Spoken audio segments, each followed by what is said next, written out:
shareholders from all over. But many of the small companies build their own wealth, and we encourage them to do that. That wealth doesn't fall. Wealth is not a gift. People must actually put their skin in the fire to have resilience in investment, and we're seeing that happening. I can take you to those investors, young black investors who are doing well in mining. Gold, not so much, it is in decline. Platinum is still growing, it's not in decline, so there is some investment there. But if you want to compare that and the gold era, you're going to be disappointed. Now that reflects your age and my age, that sometimes we fall behind, we don't see the dynamics of today. Let me give you, on the private sector can give us 10 gigawatts. I have had this allegation from all the lobbyists that, listen, you're not putting enough megawatts on the grid. And I ask a simple question. You deregulate embedded generation. You say you don't need a license, go ahead, do it. What else should we do? Should we build the power stations for them? No, we build grid. They need grid. Now, leave the grid. We have not seen any stampede of companies that want to build their own generating capacity. We have not seen. I hear that there is 9,000 megawatt in the pipeline.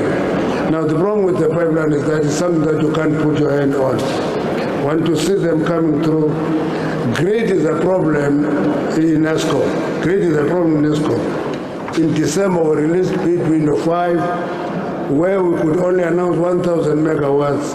We couldn't announce the other 3,200 from wind farms because of the grid problems. So I accept grid is a problem, it's in ESCO. Unfortunately, ESCOM is not in our department. I can't walk in there and say, please build the grid quickly in the Northern Cape and in this province. I can't. It's not in our portfolio. And patients electricity from neighboring countries. You want to take that, DJ? Yes. No, thank you. With regard to power from neighboring countries, there are a number of projects in Mozambique that have been developed where we have been approached to partake in those projects. There has also been offers to ESCOM from countries like Zambia. So as we speak here, I know that I'm aware that ESCOM has actually secured about 200 megawatts from the region. So the specific countries is Mozambique, where there are a number of projects where there's been clear interest to us. Thank you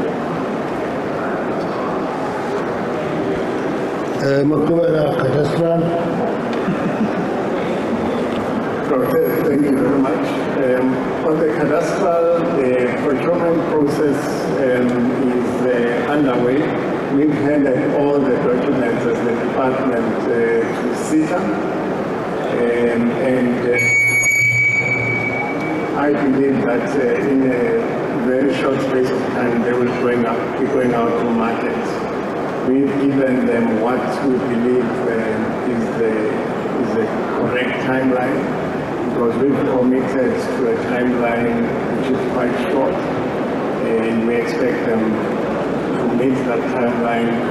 I think they have to also follow their own processes within CETA. The difference between the procurement that is being undertaken now and the one before is that we said we want a bespoke system. We don't want a system. We want a system that has worked in other jurisdictions and not something that is going to be built from the ground up. Thank you. Estimated time frame, Akubela?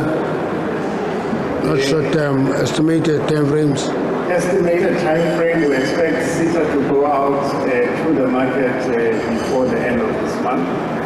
And then, we would want that whole procurement process to be concluded, no later than the end of this year, realistic. There you are. Thank you. And now we're going to take a second round of questions. We're going to be number 1, number 2, and number 3. State your name. Good morning. My name is Corbin August. I'm on the SABC. Minister, when you were speaking earlier, you said load shedding cost the country about R1 billion per day. So I just want to know if you maybe have a figure for the jobs, perhaps how many jobs, specifically in the mining sector, have been affected by load shedding and how many have been lost. And then what I also want to find out from you, as government, is government doing anything to assist those people, those jobs that were affected because of load shedding?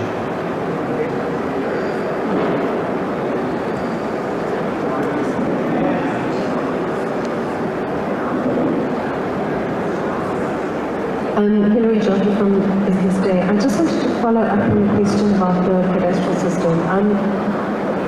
You say that you want to have completed the procurement process by the end of this year, and the difference is this time around you don't want a bespoke system, you want something that has been tried and tested in other countries.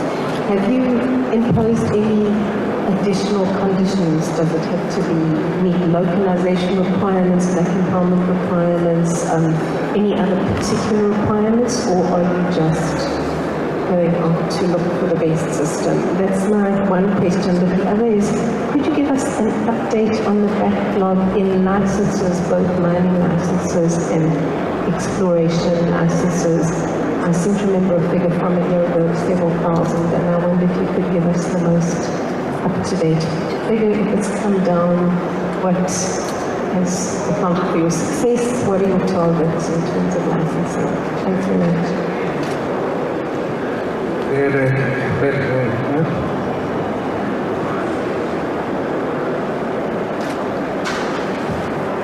Thank you very much. Michael Avery, also Business Day. Just if you could also provide an update on your target, which I think was set back in 2019, to attract 5% of global exploration spend.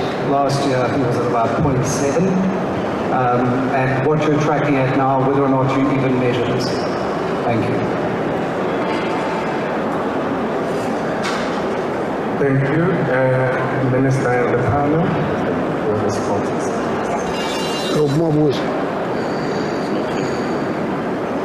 Okay. The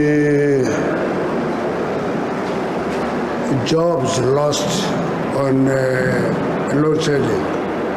There's one thing that I commend mining for.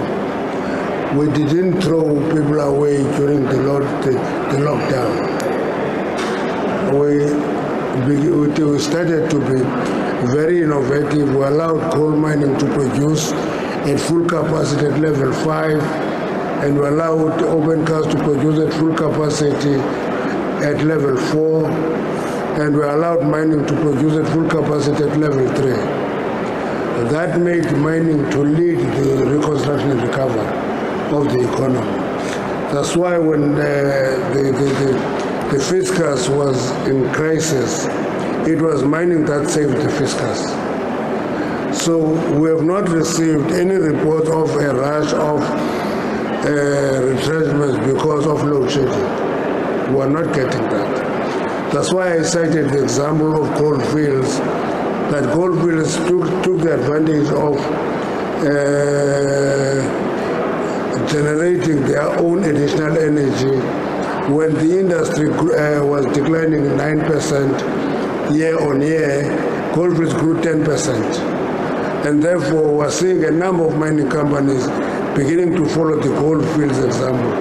That is innovation, and that is what will save a number of jobs. So there's no flood of jobs that have been lost because of load shedding.